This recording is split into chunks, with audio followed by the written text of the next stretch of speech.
আসসালামু আলাইকুম দর্শক, চ্যানেল আই কৃষি সংবাদে আমন্ত্রণ জানাচ্ছি। আমি মৃত্তিকা মোস্তফা।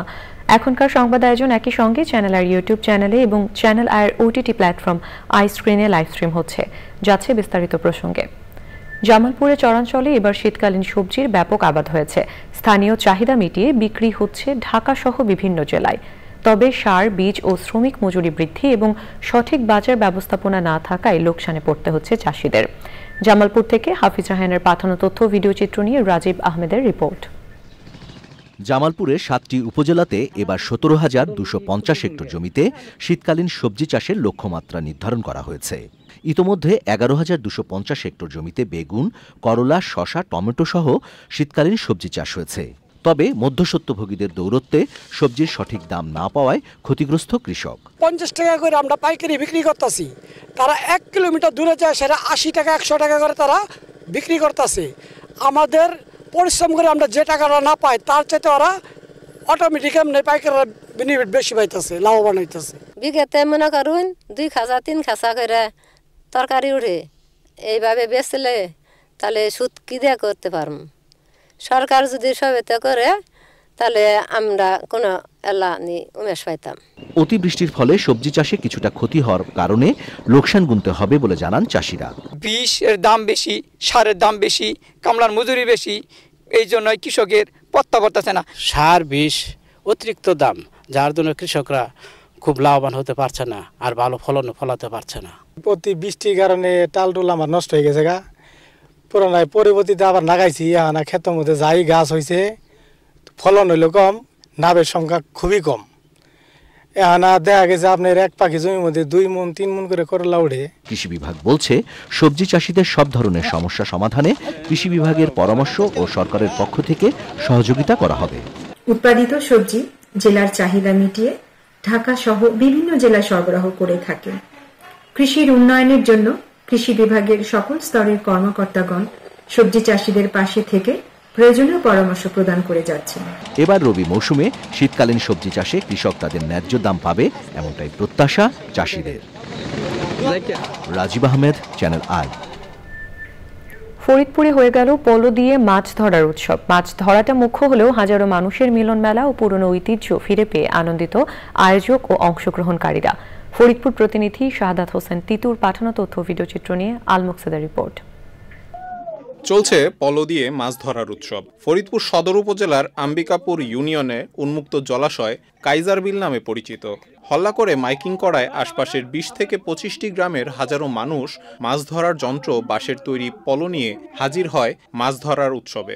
জঙ্গলের কানে পলো চাপ দিলে মাটি পর্যন্ত যায় না, ওই নিচ দিয়ে মাছ এদিক সেদিক যায় পালায়। বা গর্ত আছে তো, ওই গর্তের দিকে মাছ বেশি ঢুকে পড়ছে, সবাই ওদিকে যাইতেছে। ডেরেং আছে তো, ডেরেং এর লগে এক মাথা বাঁধা ছিল, পরে বাইরে গেছে, পরে সবাই ৩টা এক লগে ফেলছে। আমরা সবাই আনন্দ পাই, প্লাস আপনার এই যে আমাদের ঐতিহ্য, গ্রামের যে ঐতিহ্যটা যাতে ফিরে পায়, আমরা এইভাবে যাতে আমাদের জীবনে যায়, প্রজন্মে তাদের জীবনে যায়। নাম করা কাইজার খোল আমরা ছোটকাল থেকে দেখে আসছি। এই কাইজার খোল মাছ পাই আর না পাই সেটা বড় কথা না, আনন্দ, একটা আনন্দ, পলো উৎসব আনন্দ।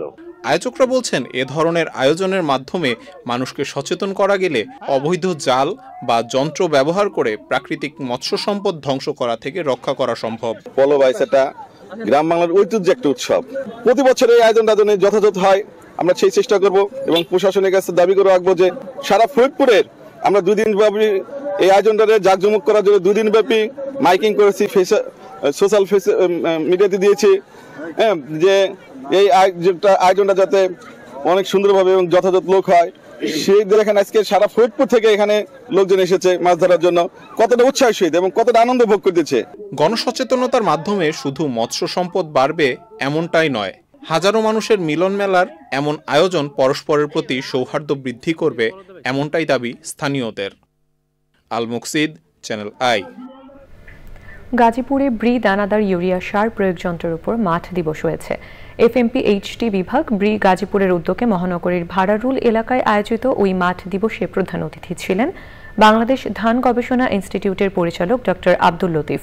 বিভাগীয় প্রধান ডক্টর দুরুল হুদ্দার সভাপতিত্বে বিশেষ অতিথি ছিলেন গাজীপুর কৃষি সম্প্রসারণ অধিদপ্তরের উপপরিচালক রফিকুল ইসলাম খান। মাঠ দিবস কর্মসূচিতে কৃষক ও কৃষানীরা উপস্থিত ছিলেন।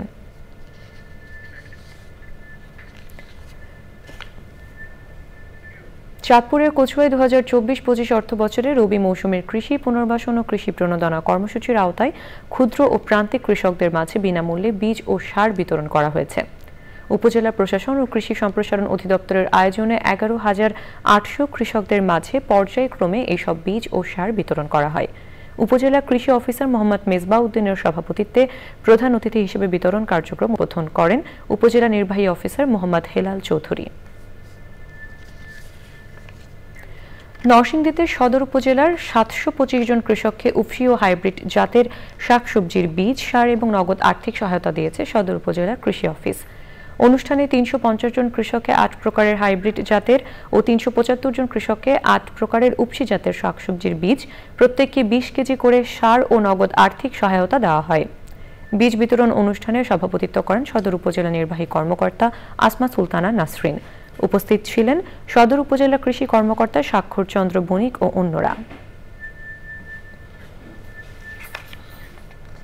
দর্শক, চ্যানেলের কৃষি সংবাদের আজকের আয়োজন এই পর্যন্তই। পরবর্তী সংবাদ আয়োজনে আমন্ত্রণ জানিয়ে শেষ করছি। ধন্যবাদ সবাইকে।